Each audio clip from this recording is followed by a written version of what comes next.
Alright, let's talk Blu-rays. So, most of my collection behind me here, unfortunately, are DVDs. I was way too late to the game in getting Blu-rays. I only just started maybe at the end of last year or so. I kind of regret that now, but in saying that, I've got only 16. Jeez.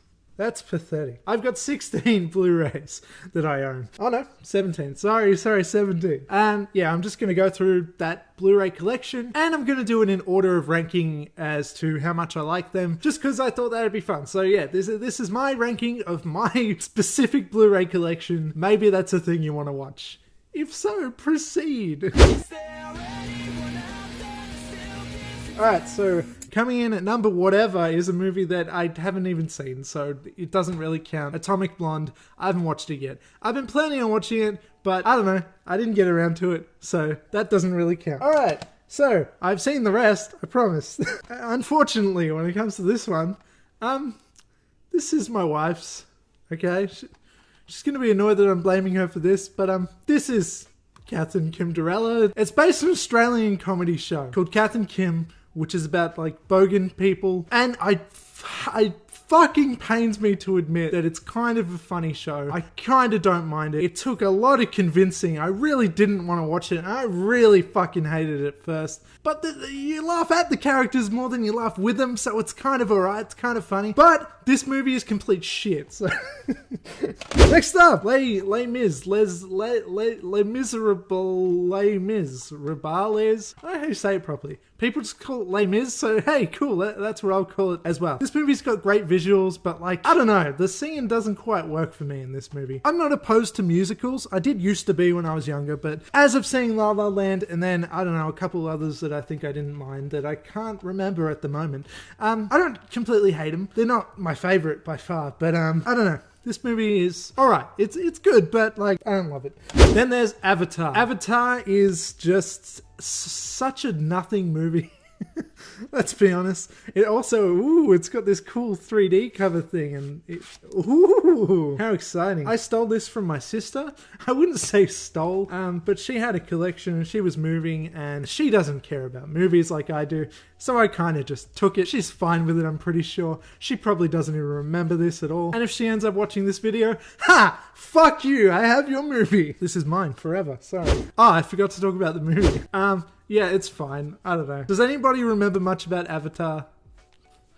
It's good. Amazing visuals. Another movie that I have to admit has amazing visuals, and I was rewatching it the other night, Batman vs Superman from 2016. I like this movie. I generally like it. I do. I think it's fun. I think the kind of moody tone that it goes for, it does suit the world that it's trying to set up and stuff. It doesn't always suit all the characters. Like, you know, Superman could maybe be a little bit more optimistic and all that stuff. But hey, it's a different version of Superman, and that's fine. This is cool. I like it. And it looks amazing. Batman in this movie looks amazing. It's such a cool damn suit. Like, I love it. If only he didn't also kill people, and if only they didn't kill Superman in his second appearance before the Justice League even happens. And if only this, and if only that. I just have so many issues with this movie. And this is the ultimate edition of this movie that I bought like last week because I wanted to watch it. And I gotta say, like, the issues that I had with the original cut of Batman vs Superman can't be fixed with fleshing out. It can't be fixed with further explanations for things. It was the choices that they fundamentally made that were important to the story to begin with that they can't change with a different cut that I had issues with. And so the Ultimate Edition really doesn't fix that all that much for me, to be honest. With all that being said, it's fun. I like this movie quite a lot still. I have fun with it, so whatever. Next is Paddington 2. Okay, this movie is delightful. All kind of movie nerds and stuff, like adult movie nerds and everything, I think were very surprised by how much they enjoyed this movie, and so it does get a lot of praise, and I would say maybe a little bit too much. We got to chillax on the praise for Paddington 2. It's delightful, it's fun, I like it a lot, but it's still about a bear going to prison.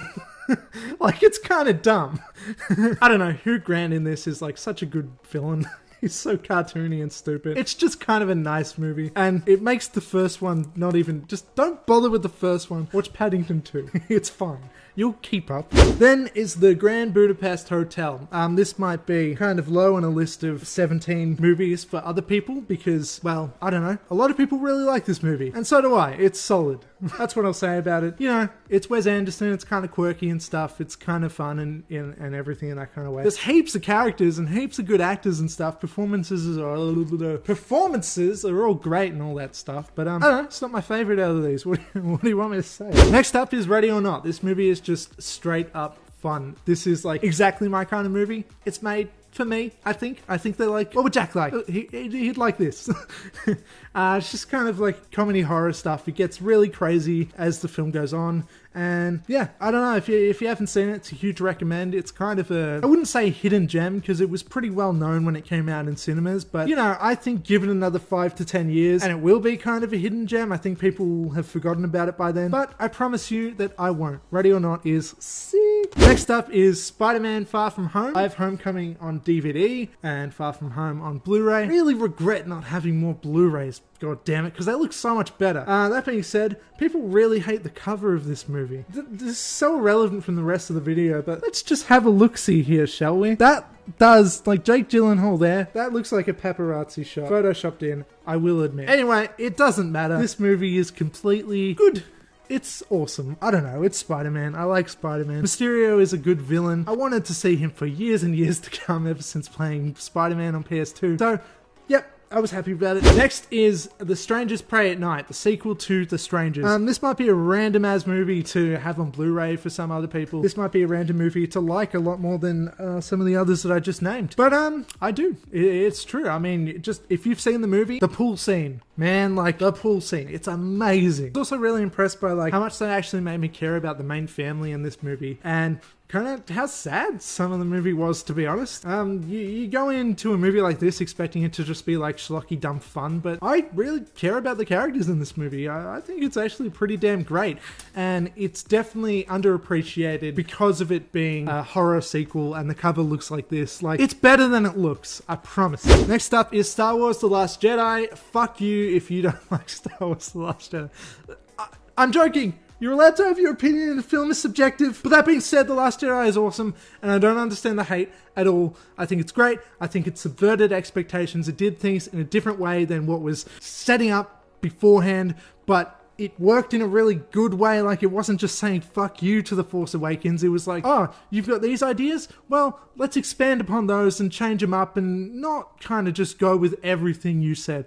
Let's say this instead of that. And we all know how that ended up going in The Rise of Skywalker. It didn't work. But, and that being said, if you forget about The Rise of Skywalker, I think that The Last Jedi is a fantastic sequel to The Force Awakens. And it just might be my favorite Star Wars movie. I don't know, maybe. I like it a lot, and I really hate how much hate this movie gets. Like, it's actually kind of infuriating. Next up is Avengers Endgame. What do you want me to say about Avengers Endgame? You know, it's Avengers Endgame. Avengers Endgame. I'm saying that a lot. It's awesome. It's awesome. It's like emotional at times for the characters. It's funny, even though sometimes some of the jokes are a bit cringy and stuff. Visuals, obviously, again, amazing. It's 3 hours long.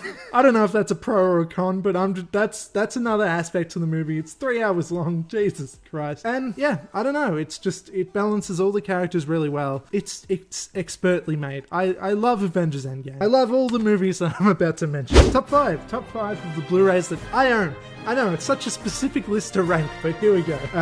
Upgrade. Please, everybody see Upgrade. Like Ready or Not, this is fun and made just for me. Leigh Whannell, who was the main writer for James Wan back in the day. This is his follow-up directorial work from Insidious 3, I believe. Yeah, he went on in his own way while James Wan started going on to more Hollywood blockbuster stuff. Leigh Whannell stuck to his roots. Of course, this movie leans more into the sci-fi genre than what he'd done in the past, but it's still got that horror kind of aspect to it. It's still pretty violent, and it's visceral and awesome and fun, and this is one of the coolest movies you'll ever see. Also, if you haven't seen it, it's basically Venom with Tom Hardy, but better than Venom with Tom Hardy. It's really good. Venom ripped it off, even though maybe it ripped Venom off from the comics, but the Venom movie totally must have ripped Upgrade off. Also, it was shot near where I live, and that's kind of fun. Next is Us. Us is amazing. Us is a masterpiece. I saw it a few times in cinemas. Jordan Peele is one of my favorite directors, and that's saying a lot when he's a guy that's only done 2 movies. But I think he's amazing. I think he is just goddamn an intellectual when it comes to filmmaking. You know what I mean? Yeah, I did a couple videos on this movie when it came out, doing like a deep analysis thing. So if you want to check that out, whoops, I'll link it in the thingo, and you can have a look at it. Yeah, this movie means a lot. It's good. Then it's Dawn of the Planet of the Apes. This is the best of this trilogy. This is the best of that franchise overall, even though I haven't seen much of them. I'm saying it. This is the best one. There's no getting better than this, especially since some of this really feels like Lion King with what's his name? Caesar versus the bad one, the bad ape. Does it say it here? Is it like Cuba or something? Am I thinking of something else? Doesn't matter. Yeah, this movie has a great villain. It's got some fantastic shots in it, like where the camera is stuck onto the tank and all that stuff. And it really explores deeply what it means to be human, what it means to be an animal as well, like a savage, and what it means to really give in to expectation and like not to judge people and not to judge others around you. The dangers of that, and the dangers of racism, and the dangers of other things like that. It's got a lot of social commentary type stuff in it, and it's fantastic. So good. Next up is Beautiful Boy. This is still in the wrapping, because I only just bought it recently. One of the most emotional movies I've ever seen, to be honest. Steve Carell is fantastic in this, and Timothée Chalamet. It's one of the best performances that I've ever seen, I think, to be honest. Like, I feel for him so much, but I'm also mad at him. I'm also like, come on, get your shit together, you fucking scumbag.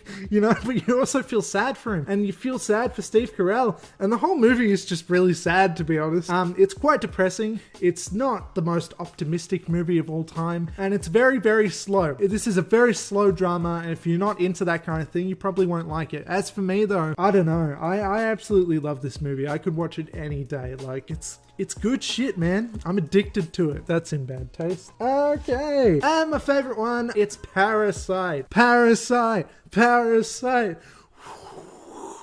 Woo! I fucking love Parasite. I've also got an analysis video on that, and you can check it out. And that's all. Parasite is amazing, top dog. It's the best of the best. It's maybe the best movie just of all fucking time. And everybody who says, oh, I didn't think Parasite was that good, well, you know what? You're entitled to your opinion, assholes. And that's all. Okay, cool. Those are the Blu-rays that I own. I only own 17. That's fucking abysmal when I own 700 plus DVDs. I'm not proud of that scale. I'm gonna try and improve that. I don't know if I'll ever quite get there. Okay, thanks for watching, and do the things, and keep an eye out for my next video, because I'm always making stuff. It's always on my mind. It really consumes you being a content creator. You never stop thinking about it. It's kind of a horrible, horrible life once you think about it. That's not true, but it does get a bit hard sometimes. Anyway, that's so irrelevant. I'm gonna go. See ya.